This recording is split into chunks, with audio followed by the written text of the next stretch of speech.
Antes de continuar, vamos a ver cuál es la jerarquía de directorios en Linux, o al menos en qué consiste, no a gran profundidad, puesto que esto no es un curso de administración de sistemas, ni nada por el estilo, pero sí que es importante conocerlos medianamente, por lo cual vamos a listar el directorio del cual cuelga todo el sistema y posteriormente voy a dar un breve preámbulo de para qué es cada directorio que cuelga del mismo. Por ejemplo, hacemos un ls-l y el sistema cuelga de la raíz. Para que no lo sepa, así se compone la arquitectura, o mejor dicho, la jerarquía de directorios de Linux, ¿vale? Todo cuelga en un mismo sitio que es la raíz, que es el directorio padre de todo el sistema, se puede decir. Entonces, primeramente tenemos un enlace simbólico que es /bin, que si os fijáis, nos redirige a usr bin. Este enlace existe porque dicho directorio es verdaderamente importante y muy utilizado. Así que al crear el enlace resume el hecho de tener que dirigirnos a user bin. Hacemos un ls de bin. Aquí podremos encontrar una gran cantidad de comandos utilizados por el sistema. Por ejemplo, todos los que hemos estado utilizando se encuentran aquí. O sea, ls, mkdir, rmdir, etc. El segundo directorio que tenemos sería /boot. En este meramente se encuentran archivos necesarios para que el sistema arranque, o sea, encienda. Tenemos dev, que es donde están los dispositivos. En etc se almacenan los archivos de configuración de diversidad de cosas. Básicamente, casi cualquier archivo de configuración del sistema y de algunas herramientas se encontrará aquí, exceptuando herramientas que traigan su propio fichero de configuración y por alguna razón lo pongan en otra parte, que en teoría de poder pueden, pero no tendrían por qué hacerlo. En el directorio Home tenemos el directorio donde se almacenan los directorios personales de cada usuario.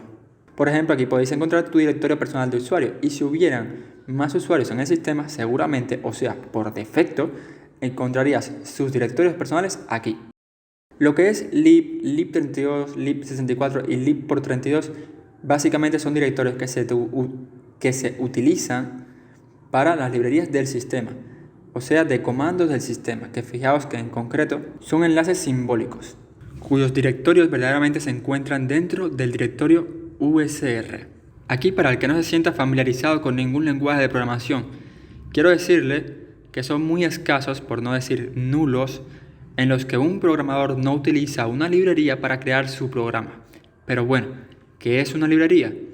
Pues en resumidas cuentas, una librería es un trozo de código que sirve para ejecutar instrucciones diversas y específicas. Por ejemplo, a lo mejor quieres crear un programa que ejecute cierta función muy compleja y a bajo nivel, o sea, utilizando instrucciones verdaderamente complicadas. Puedes hacerlo, claro está, pero en la mayoría de los lenguajes de programación existen estas librerías que en gran parte de las ocasiones pues te facilitan todo el código. O sea, por ejemplo, si no tienes un nivel muy avanzado y quieres hacer, que pueden ser miles de líneas de código a muy bajo nivel y muy complicado, lo tienes resumido en librerías que puedes reutilizar en tu propio código y son creadas por la misma comunidad de cada lenguaje de programación, así de simple. El directorio lost_found es un tanto complicado explicarles.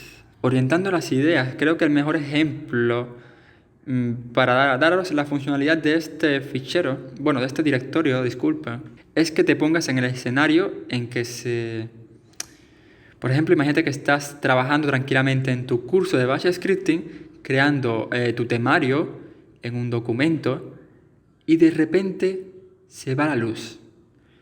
Pero no has guardado nada. Como no has guardado el contenido, pues este fichero quedará corrupto.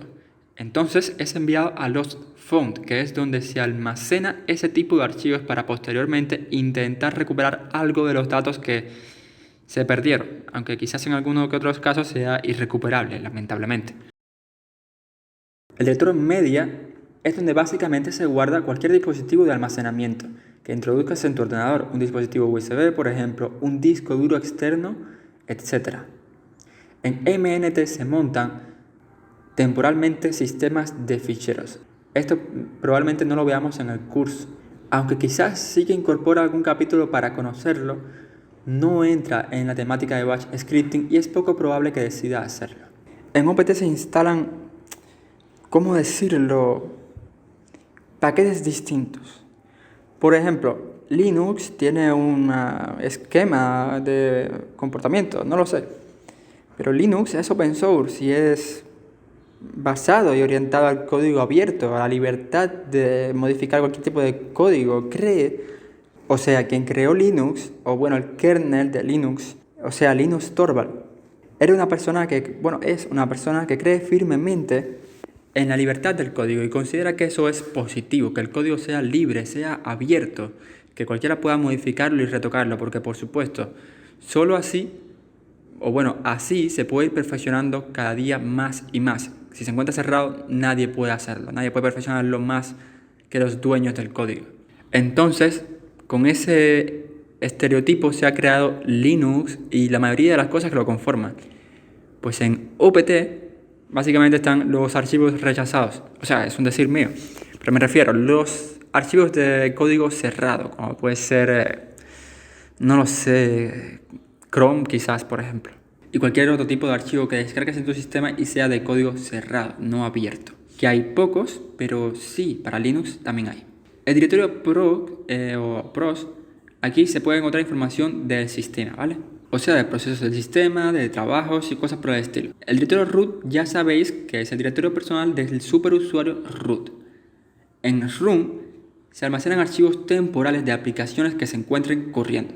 En SBIN, pues bueno, SBIN es similar a bin. Vamos a hacerle un ls, pero fijaros que en este caso los comandos, que no hemos visto creo que ninguno, no son accesibles para todos los usuarios. O sea, estos comandos son meramente utilizados por el usuario root, por la severidad que tienen los mismos, ya que son utilizados para funciones más serias, por llamarlo de alguna forma, pero bueno, la mayoría son para administrar el sistema y vainas por el estilo, qué sé yo, pero que hace falta hacerlo con root porque son relevantes y porque si metes la pata, metes la pata.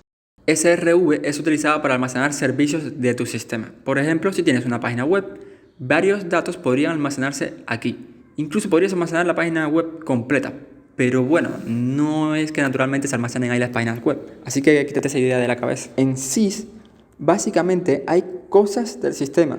Tipo firmware, kernel, por ejemplo, el kernel se encuentra aquí, etc. Y te sugiero no toquetear nada de esto si no tienes ni idea de lo que estás haciendo.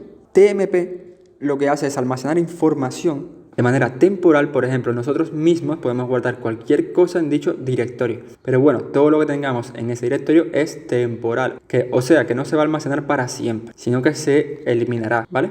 En USR se encuentran los comandos utilizados por los usuarios del sistema. Que habíamos visto antes, por ejemplo, previamente, que bin no era más que un enlace simbólico a USR bin. Y por último, en var podremos encontrar archivos variables, por ejemplo, logs de ciertos aplicativos o información que pueda variar.